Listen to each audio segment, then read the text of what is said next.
Aksi penyelundupan belasan ekor penyu digagalkan anggota Polres Jembrane Senin 15 Mei sekitar pukul 23.45 WITA.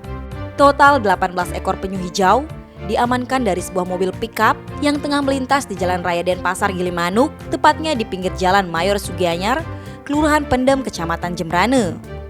Kapolres Jembrane, AKBP Idewe Gede Juliana Selasa 16 Mei mengatakan, pihaknya mendapat informasi adanya dugaan penyelundupan penyu dari masyarakat sehingga melakukan penyelidikan.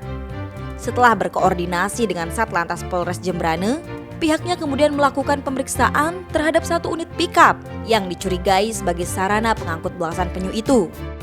Saat digeledah, petugas menemukan 18 ekor penyu hijau.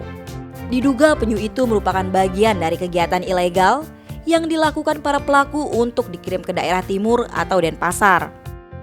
Saat ini, proses pemeriksaan terhadap para pelaku masih berlangsung.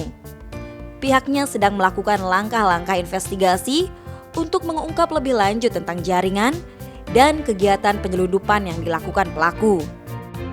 Kini pihaknya berkoordinasi dengan Balai Konservasi Sumber Daya Alam atau BKSDA Bali untuk melakukan pemeriksaan kesehatan terhadap penyu-penyu itu.